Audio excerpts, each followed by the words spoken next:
Hi friends, welcome to Biology Simplified Tamil. Now unga Sindhanathan Human Physiology Unit la Breathing and Exchange of Gases chapter la first part video pa paathalam.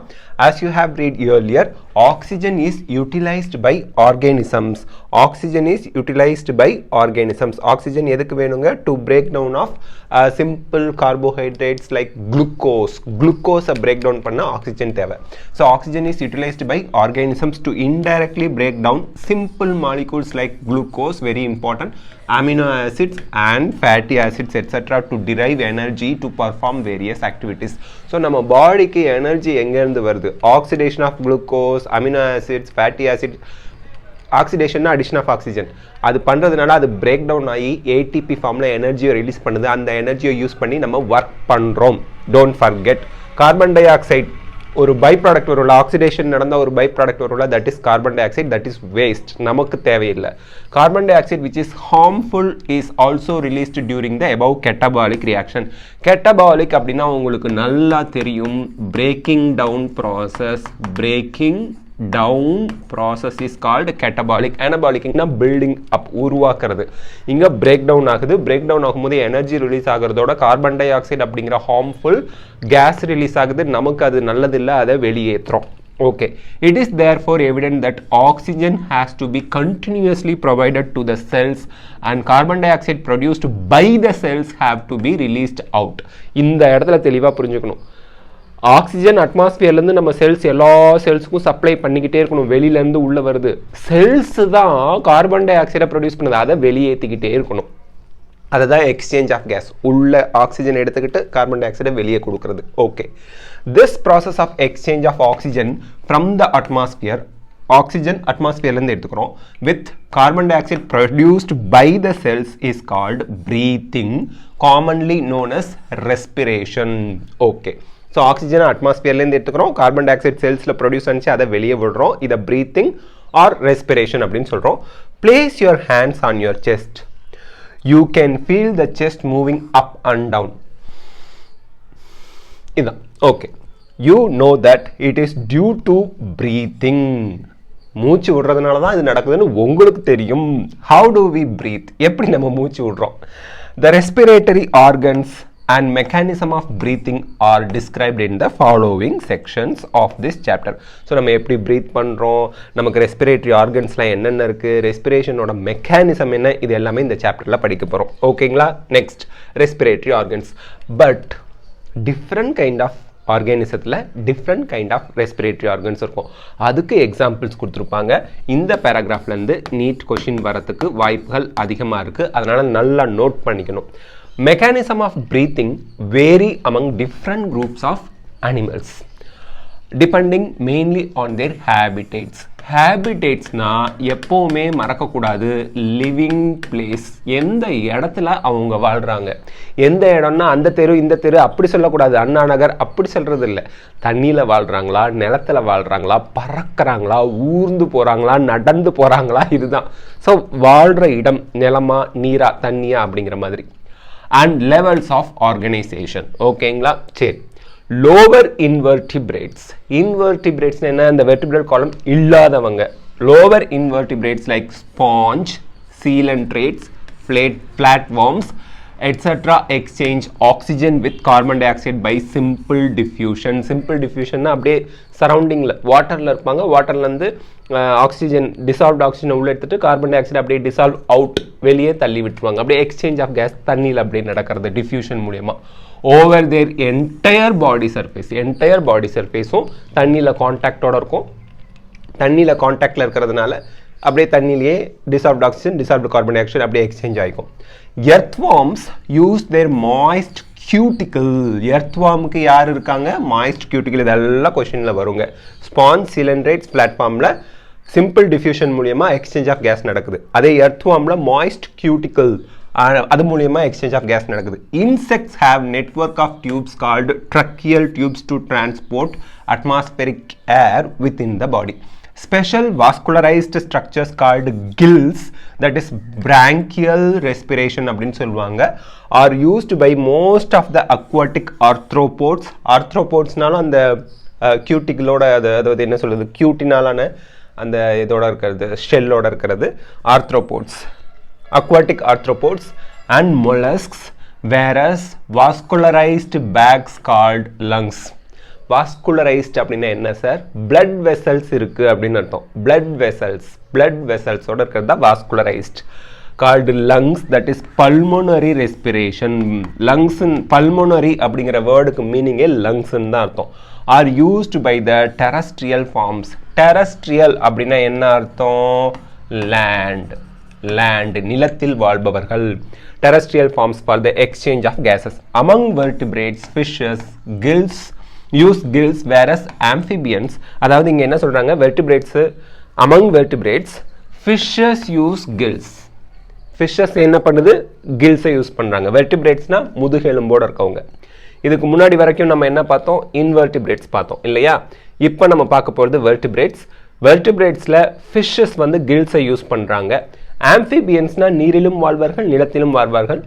reptiles, birds and mammals respire through lungs. so amphibian frogs மாதிரி இருக்கிறது, reptiles ஊர்ந்து போதில் அது, birds பறக்கிறது, mammals பாலூட்டிகள், இவங்க எல்லாத்துக்கும் lungs இருக்கு. amphibians like frogs respire through their moist skin, that is cutaneous respiration அப்படிம்பாங்க. cutaneous respiration. frogல வந்து லங்ஸும் இருக்கு and cutaneous respiration, அதாவது அதோட ஸ்கின் மூலியமாகவும் ரெஸ்பிரேஷன் பண்ணும். தண்ணிக்குள்ளே போனால் cutaneous respiration, நிலத்துக்கு வந்தால் லங்ஸை யூஸ் பண்ணி ரெஸ்பிரேஷன் ஃப்ராக்ஸ் பண்ணுறாங்க. இதில் இருந்து நீட் கொஸ்டின் நிறைய வரும், அதெல்லாம் நோட் பண்ணிக்கணும். Next human respiratory system. We have a pair of external nostril, மூக்கு இருக்குது. பேர் ஓட்ட இந்த மூக்கு. Opening out above the upper lips, மேல் உதட்டுக்கும் மேலே ஓப்பன்ல இருக்குது. It leads to nasal chamber, இது வந்து பின்னாடி இருக்கிறது நேசல் சேம்பர்.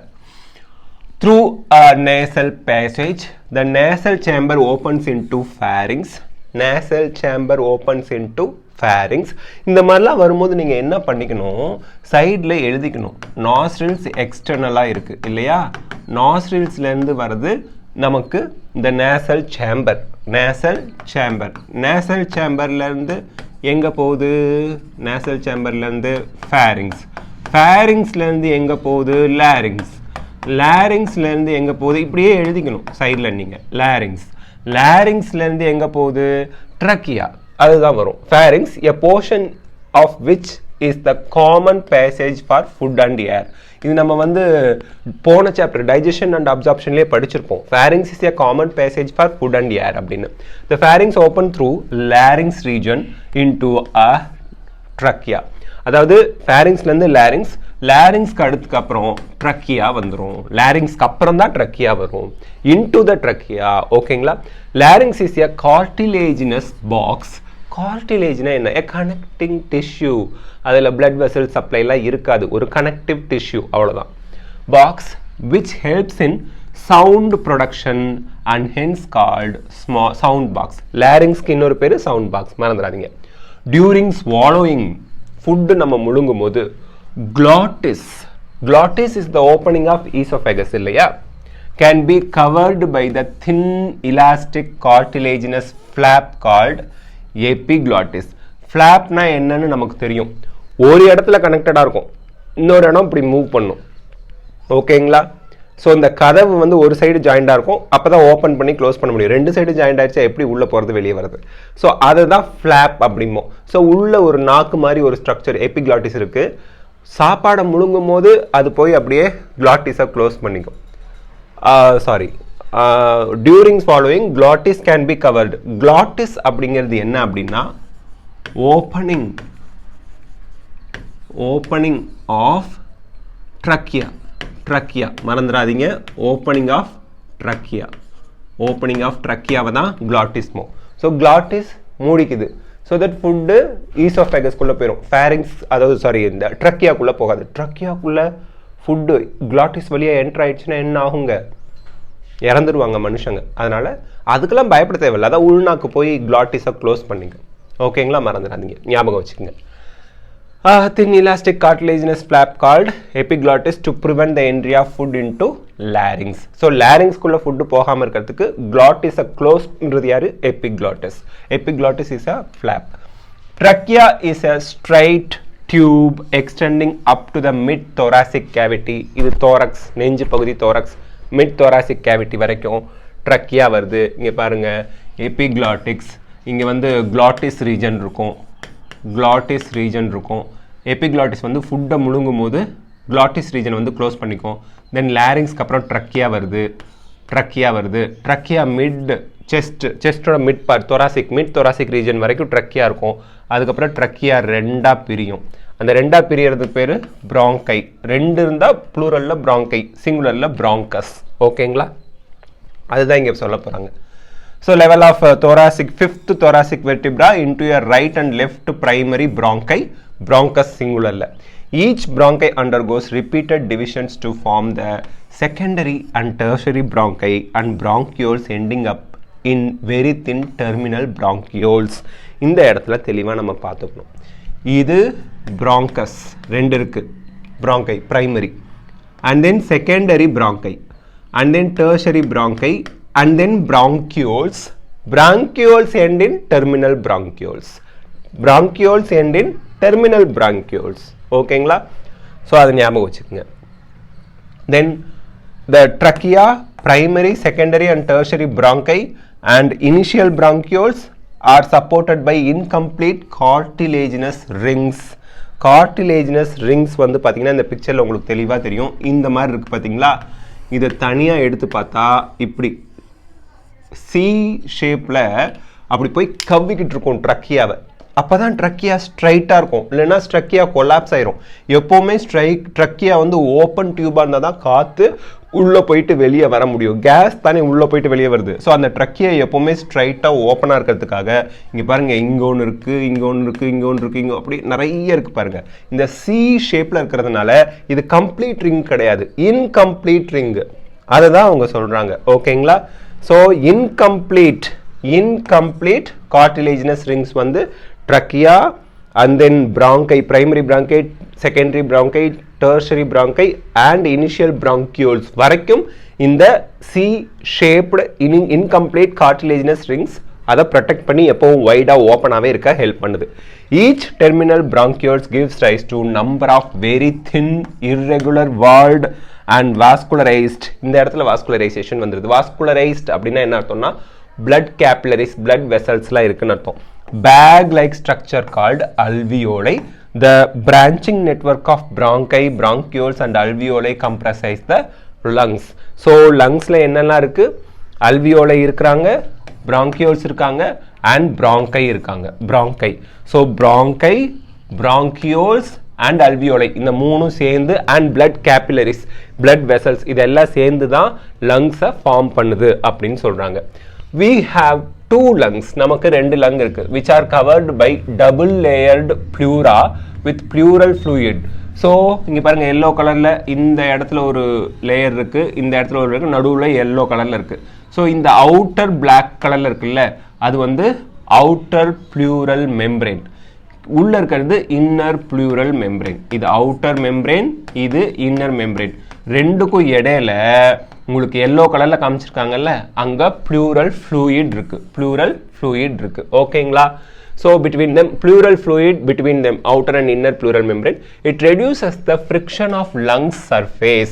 So lungs வந்து அதை சுற்றி இருக்கிறதோட போய் உராயறதை தடுக்கிறதுக்காக தான் இந்த லிக்விட் இருக்கு, ஒரு ப்ரொடெக்ஷனுங்க. The outer pleural membrane is in close contact with, இந்த outer membrane இருக்கு இல்லையா, இது close contact with thoracic surface, outer lung surface. So இருங்க, thoracic lining, whereas the inner pleural membrane is in contact with lung surface. So outer line வந்து thoracic lining ஓட கான்டாக்ட்ல இருக்கு, inner pleural membrane வந்து lungs ஓட கான்டாக்ட்ல இருக்கு. ரெண்டுக்கு இடையில pleural fluid இருக்கு. The part starting with external nostril up to the terminal bronchioles constitute the conducting part, whereas alveoli and their ducts na tube form the respiratory or exchange part of the respiratory system. Neat question. இந்த இடத்துல நல்லா கவனிச்சுக்கணும். ரெண்டு விஷயம். ஒன்று conducting part, ரெண்டாவது exchange part. இந்த டயக்ராம்ல பார்த்துக்குங்க. நாஸ்ட்ரில் இங்கே நமக்கு மூக்கு இருக்கு. நாஸ்ட்ரிலிருந்து அப்படியே இங்கேருந்து இது வரைக்கும் வந்து bronchiole வரைக்கும் இருக்கிறது. bronchiole வரைக்கும் இருக்கிறது conducting part. conducting part. ஏன் இதை conducting part அப்படின்னு சொல்கிறோம்? எக்ஸ்டர்னலாக இருந்து ஆக்சிஜனை உள்ளே கொண்டு வந்து இது வரைக்கும் கொடுக்கணும். இங்கே இருக்க கார்பன் டை ஆக்சைடை வெளியில் மூக்கு வழியாக வெளியே அனுப்புகிற வரைக்கும் போகணும். ஸோ கண்டக்ட் பண்ணுறாங்க. ஸோ எக்ஸ்சேஞ்ச் ஆஃப் கேஸ் எங்கே நடக்குது? Alveoli and their ducts. Alveoli அப்படிங்கிறது இங்கே பாருங்கள், இதுதான் அல்வியோலை. இந்த வட்டமாக இருக்குது பார்த்தீங்களா? அல்வியோலை. அல்வியோலையில் தான் எக்ஸ்சேஞ்ச் ஆஃப் கேஸ் நடக்குது. ஓகேங்களா? Alveoli and their ducts. டக்ட்னா நமக்கு தெரியும், டியூப், அவ்வளோதான். டியூப் டக்ட்னா tube. Okay. Then the conducting part transports the atmospheric air to the alveoli, clears it from foreign particles. nostril வந்து பார்த்தீங்கன்னா மூக்குக்குள்ளே முடி இருக்கும். ரொம்ப நீட்டு சில பேருக்கு முடி வெளியே வரைக்கும் வந்து அதை மட்டும் கட் பண்ணி விட்டுக்குவோம். ஆனால் உள்ளே போக போக முடி இருக்கும். அது என்ன பண்ணுது? ஃபாரின் பார்ட்டிகல்ஸை பூரா ஃபில்டர் பண்ணுது. அப்பப்போ மூக்குலேருந்து அழுக்கு எடுப்பாங்க. எங்கள் பையன் சொல்லுவான், மூக்காய் அப்படிமா.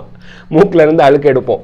அதுதான் ஹியூமிடிஃபைஸ்னா ஏரை வந்து என்ன பண்ணுது? ஈரப்பதம், அந்த மியூக்கஸ் லேயர்லாம் இருக்கிறதுனால அதை ஈரப்பதமாக்குது. ஸோ தட் ஏர் வந்து ஹீட்டாக உள்ளே போனால் கூட, நல்லா ஹாட்டாக ஏர் உள்ளே போனால், ஹை டெம்பரேச்சரில் போனால் கூட அதோட டெம்பரேச்சரை நார்மலைஸ் பண்ணுறதுக்கு ஹியூமிடிஃபைஸ் பண்ணுது. And also bring the air to the body temperature. எதுக்காக அப்படி பண்ணுது? பாடி டெம்பரேச்சருக்கு ஈக்குவலாக அது கொண்டு வருது. Exchange part is the site of actual diffusion of oxygen and carbon dioxide between blood and atmospheric air. இது எங்க நடக்குது? அல்வியோலை. அண்ட் அல்வியோலைக்கு இன்னொரு பேர் ஏர் சாக் அப்படிம்பாங்க. அல்வியோலைக்கு இன்னொரு பேர் ஏர் சாக். சாக்னா பை மாதிரி, ஏர் காத்து பை. ஏன் அப்படி சொல்றாங்க? அங்கதான் உங்களுக்கு வந்து எக்ஸ்சேஞ்ச் ஆஃப் அட்மாஸ்பெரிக் ஆக்சிஜன் உள்ள போகுது. பாடியிலேருந்து பிளட்ல இருக்கக்கூடிய கார்பன் டை ஆக்சைடு வெளியே வந்துடுது. ஸோ அது நடக்கிறது ஆக்சுவலி அல்வியோலையில் தான். Exchange of oxygen and carbon dioxide between blood and atmospheric air எங்க நடக்குது? அல்வியோலையில். The lungs are situated in the thoracic chamber which is an anatomically an airtight chamber. எதுங்க? lungs வந்து airtight chamber. The thoracic chamber is formed dorsally by vertebral column. thoracic chamberனா அந்த room எப்படி form ஆயிருக்கு? அதாவது டார்சலினா பின்னாடி, டிபின்னு ஞாபகம் வச்சுங்க. டிஸ்பிளே பிக்சரா? டார்சலி பின்னாடி என்ன இருக்கு? வெர்டிபிரல் காலம் இருக்கு. வென்ட்ரலினா முன்னாடி, வென்ட்ரலி பை ஸ்டர்னம். முன்னாடி இந்த ரிப் கேஜ் இருக்குல்ல, அதான் ஸ்டர்னம் அப்படிம்போம். Laterally by ribs. ஆக்சுவலி ஸ்டர்னம்ங்கிறது டை மாதிரி நேராக வர்றது தான் ஸ்டர்னம். இந்த இதில் நடுவில் டை கட்டுறோம்ல, டை இருக்க இடத்துல இருக்கிறது ஸ்டர்னம். லேட்ரலி சைடில் வந்து நமக்கு ரிப்ஸ் இருக்கும், அதுதான் ரிப் கேஜ் அப்படிம்போம். Ribs and on the lower side by dome shaped diaphragm. இந்த சைடில் diaphragm, dome shapedனா இந்த மாதிரி இப்படி diaphragm இருக்கு. ஸோ நடுவில் ஸ்டெர்னம், லேட்ரலி ரிப்ஸு, பின்னாடி வெர்டிபிரல் காலம். நல்லா ஞாபகம் வச்சுக்கணும். இது கொஸ்டினில் கேட்பாங்க. The thoracic chamber is formed dorsally பின்னாடி by vertebral column, ventrally முன்னாடி by sternum, laterally by ribs and on the lower side by dome shaped diaphragm. இது நானும் ஞாபகம் வச்சுக்கங்க. The anatomical setup of the lungs in thorax is such that any change in the volume of the thoracic cavity will be reflected in the lung. That is pulmonary. Pulmonary na lung meaning அதுதான், lung cavity or pulmonary cavity. Such an arrangement is essential for the breathing as we cannot directly alter the pulmonary volume. So மூச்சு இழுக்கும் போது pulmonary volume increase ஆகுது. So vertebral காலம், sternum, ribs, diaphragm எல்லாமே move ஆகி வருது. அது நம்ம எப்படி ப்ரீத்திங் மெக்கானிசம் ஆஃப் ப்ரீத்திங்கில் பார்ப்போம். அண்ட் தென் காற்றை வெளியே வரும்போது எல்லா அந்த 4 பார்ட்லேயுமே சேஞ்சஸ் நடக்குது. லங்ஸ்லேயுமே சேஞ்சஸ் நடக்குது. அதுக்கு காரணம் வந்து changes in the pulmonary volume. Pulmonary வால்யூமோட அந்த ஒரு அரேஞ்ச்மெண்ட் இதெல்லாம் இருக்கு இல்லையா, அதெல்லாம் நம்ம இஷ்டத்துக்குலாம் மாற்ற முடியாது. ஆட்டோமேட்டிக்காக ப்ரீத்திங் அப்போ அது விரிவடைந்து சுருங்குது. பல்மோனரி வால்யூம் இன்க்ரீஸ் ஆகி குறையுது. அது நம்ம மெக்கானிசம் ஆஃப் ப்ரீத்திங்கில் பார்ப்போம். இப்போ respiration involves the following steps. Step number 1, breathing or pulmonary ventilation by which atmospheric air is drawn in அதாவது atmospheric air உள்ள போகுது, carbon dioxide rich alveolar air is released out. So atmospheric air உள்ள வாங்கிக்கிட்டு alveolar air வந்து carbon dioxide அதிகமாக இருக்கும், அதை வெளியேற்றுறோம். Okay, first அதுதான். diffusion of gases, that is oxygen and carbon dioxide across alveolar membrane. alveoli அப்படிங்கிறது நமக்கு தெரியும், இது trachea and then bronchiலேருந்து bronchioles, again terminal bronchioles. இந்த இடத்துல இப்படி உருண்டையா, அதாவது சாக், ஏர் சாக் அப்படிம்போம், alveoli இருக்குது. இந்த alveoli-யை சுற்றி blood vessels இருக்கும், that is blood capillaries இருக்கும். So exchange of gas actually எங்கே நடக்குதுன்னா இந்த alveoli region, alveolar membrane-ல தான் நடக்குது. Transport of gases by blood, இந்த இடத்துல தான் blood வந்து கார்பன் டை ஆக்சைடை கொடுத்துட்டு ஆக்சிஜனை வாங்கிக்குது, எங்கே இந்த alveolar region-ல. Diffusion of oxygen and carbon dioxide between blood and tissue. So blood அப்படியே மற்ற பாடி பார்ட்ஸ்க்கெலாம் போகுது, ஹார்ட்டுக்கு வந்து பம்ப் ஆகி, ஸோ பாடி பார்ட்ஸ்க்கு போகும்போது bloodலேருந்து ஆக்சிஜன் டிஷ்யூக்கு போகுது, டிஷ்யூவில் இருக்கக்கூடிய கார்பன் டை ஆக்சைடு பிளட்டுக்கு வருது. Utilisation of oxygen by cells for catabolic reactions and resultant release carbon dioxide. So இங்கே டிஷ்யூ என்ன பண்ணுது, ஆக்சிஜனை யூட்டிலைஸ் பண்ணிவிட்டு கார்பன் டை ஆக்சைடை ரிலீஸ் பண்ணுது, செல்லுலார் ரெஸ்பிரேஷன் அப்படின்னு சொல்கிறோம். இது வந்து நம்ம சாப்டர் 14 அதிலே படிச்சிருப்போம். So this is the thing. இந்த வீடியோவில் நம்ம first part breathing and exchange of gases சாப்டரோட ஃபஸ்ட் பார்ட் வீடியோ பார்த்துருக்கோம். நெக்ஸ்ட் பார்ட் வீடியோவில் இதோட கண்டினியூஷன் பார்க்கலாம். இந்த வீடியோ உங்களுக்கு ஹெல்ப்ஃபுல்லாக இருக்கா? லைக், ஷேர், கமெண்ட் பண்ணுங்கள். பயாலஜி சிம்பிளிஃபைட் தமிழ் சேனலுக்கு சப்ஸ்கிரைப் பண்ணுங்கள். Because your support is our strength. Thank you.